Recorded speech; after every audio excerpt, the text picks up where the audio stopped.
요즘 정신건강치료 뭔가 좀 바뀌고 있다는 생각 안 드세요? 오늘 이야기할 정밀 정신의학이 바로 그 혁명의 중심에 있습니다. 우리 마음의 지도를 완전히 새로 거리고 있는 이 분야에 대해 한번 제대로 파헤쳐 보겠습니다. 이런 경험 혹시 없으신가요? 똑같이 우울증 진단을 받았는데 누구는 약이 정말 잘 듣고 또 누구는 전혀 효과가 없거나 부작용 때문에 고생만 하고 정말 답답하죠? 이게 왜 그러냐면요. 기존 방식에 좀 한계가 있었기 때문이에요. 자, 이 표를 보시면 그 차이가 확 들어오죠. 왼쪽이 우리가 알던 전통적인 방식, 그러니까 겉으로 드러나는 증상만 보고 판단하는 거였어요. 그런데 오른쪽, 정밀 정신의학은 완전히 다릅니다. 유전자, 뇌 영상, 그리고 오늘 우리가 집중적으로 볼 호르몬 같은 생물학적 데이터를 직접 들여다보는 거죠. 이건 그냥 작은 변화가 아니라 완전히 판을 바꾸는 패러다임의 전환이라고 할 수 있습니다. 네, 맞습니다. 바로 이 관점의 전환이 핵심이에요.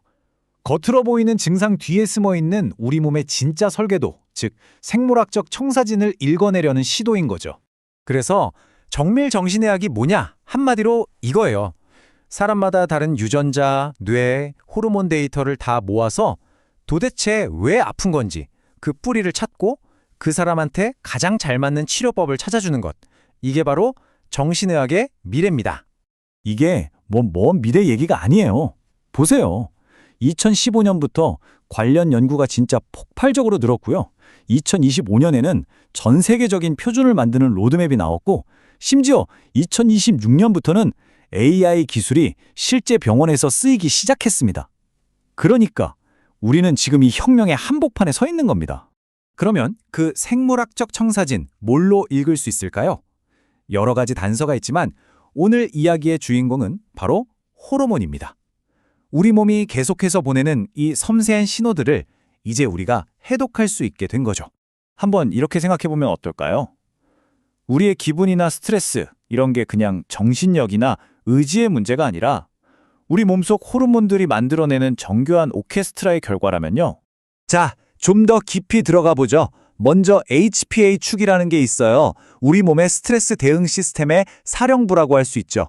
스트레스를 받으면 코르티솔이라는 호르몬이 나오는데요. 근데 여기서 중요한 건 코르티솔 수치 그 자체가 아니에요. 이 표에서 정말 재미있는 건 공격수 역할을 하는 코르티솔과 이걸 막아주는 수비수 DHEA의 비율입니다. 이 비율이야말로 우리 몸이 실제로 얼마나 스트레스를 받고 있는지를 보여주는 진짜 지표인 거예요. 쉽게 비율을 들어볼게요. 코르티솔은 불이 났을 때 일단 가구고 뭐고 다 빼서 쓰는 분해 호르몬이에요.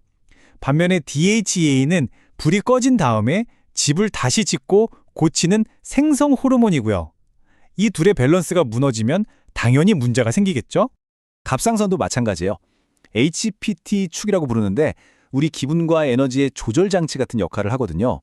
여기서도 그냥 갑상선 기능이 정상이다 아니다 이걸 넘어서 이 표에 나온 것처럼 밤과 낮의 TSH 변화량 같은 아주 미세한 지표를 보면요. 우울증이 얼마나 심한지, 심지어 자살 위험까지도 예측할 수 있는 중요한 단서가 됩니다. 자, 그럼 이 새로운 방법이 실제 현장에서 어떻게 꽁꽁 숨겨져 있던 미스터리들을 풀어내고 있는지 구체적인 케이스들을 한번 볼게요. 번아웃, 정말 많이들 겪으시죠? 이게 그냥 의지가 약해서 그런 걸까요? 아니면 뇌에서 진짜 뭔가 변화가 일어나는 걸까요? 최신 뇌과학 연구들을 보면요. 번아웃은 그냥 기분 탓이 아니라 명백한 뇌의 병이라는 걸 알 수 있어요. 뇌의 연결망에 문제가 생긴 거죠. 이 표를 좀 보세요. 불안을 느끼는 편도체는 커지고 이성적인 판단을 하는 전전두엽은 얇아지고 동기를 담당하는 선조체는 쪼그라들어요. 이건 눈으로 측정할 수 있는 물리적인 변화예요. 그러니까 번아웃은 꾀병이 아니라 뇌에 실제로 손상이 가고 있다는 신호인 겁니다. 이 상태를 보상적 실행 과부하라고 부르는데요. 비유가 정말 기가 막혀요. 마치 컴퓨터에 백그라운드 프로그램을 너무 많이 띄워놔서 CPU가 막 과열되는 거랑 똑같은 거예요. 뇌 기능이 떨어지니까 별거 아닌 일을 하는데도 뇌가 엄청나게 에너지를 쏟아붓는 거죠. 그러다 결국엔 어떻게 되겠어요? 다운되는 거죠. 만성 피로 증후군이랑 우울증, 이것도 정말 놀라운 발견이에요. 겉으로 보이는 증상은 너무 비슷해서 의사들도 헷갈리기 일쑤였거든요. 그런데 생물학적으로는요. 이 표를 보세요. 완전히 정반대예요. 우울증이 스트레스 시스템이 과열된 상태라면 만성 피로 증후군은 아예 배터리가 방전된 상태인 거죠. 코르티솔 수치가 이걸 딱 보여줘요. 그래서 우울증에는 운동이 약이 되지만 만성 피로 환자한테 운동을 시키면 오히려 독이 될 수도 있는 겁니다. 원인이 다르니까요. 그래서 핵심이 뭐냐? 이제는 피 한 방울로 이 두 가지 병을 90%가 넘는 정확도로 구별할 수 있게 됐다는 겁니다. 에피스위치라는 새로운 검사법 덕분인데요. 유전자 스위치가 켜졌는지 꺼졌는지를 보는 거예요. 드디어 증상에 의존하는 게 아니라 생물학적인 원인을 보고 정확하게 진단하는 시대가 열린 거죠. 자, 그럼 이런 놀라운 과학적 발견들이 지금 당장 어떻게 쓰이고 있고 앞으로는 또 어떤 모습으로 우리에게 다가올지 그 미래를 한번 들여다보겠습니다. 이게 그냥 연구실에만 있는 얘기가 아니에요. 지금 세계 최고의 병원들에서는 이미 현실이거든요. 스탠퍼드에서는 뇌회로를 직접 보고 우울증 타입을 나누고요. 메이오 클리닉에서는 유전자 검사를 해서 이 사람한테 어떤 약이 부작용이 없을지 미리 예측해요. 하버드에서는 AI가 뇌 사진만 보고도 치료가 잘 될지 안 될지를 알려주고요. 정밀정신의학 이미 우리 곁에 와 있습니다. 미래는 여기서 한 발 더 나아갑니다. 디지털 표현형이라는 개념인데요. 이게 뭐냐면 우리가 매일 쓰는 스마트폰, 그 안에 있는 데이터 있잖아요. 우리가 얼마나 걷는지, 목소리 톤이 어떤지, 메시지를 얼마나 빨리 치는지 이런 모든 것들이 우리의 정신 상태를 실시간으로 보여주는 새로운 진단 도구가 된다는 뜻입니다. 미래의 병원 진료는 아마 이런 모습일 거예요. 1단계, 환자의 모든 생물학적 데이터를 쫙 분석합니다. 유전자, 호르몬, 전부 다요.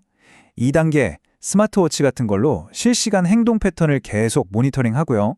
3단계, 그러면 AI가 이 모든 정보를 합쳐서 이 환자에게는 H치료법이 가장 좋은데 그 이유는 이렇습니다 라고 근거까지 설명해줘요.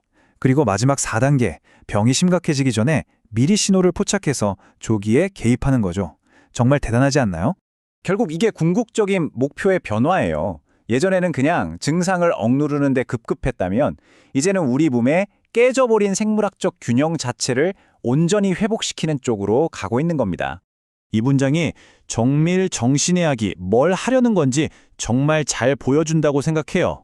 진정한 치유란 한 사람 한 사람이 가진 고유한 생물학적 잠재력을 100% 다시 되찾게 해주는 것이다. 이게 바로 우리가 나아갈 방향입니다. 정밀 정신의학은 우리 몸과 마음에 대한 완전히 새로운 지도를 그리고 있습니다. 이 지도를 따라서 계속 가다 보면 우리는 지금까지 상상도 못했던 우리 자신에 대한 어떤 놀라운 비밀을 발견하게 될까요? 정말 기대되지 않으세요?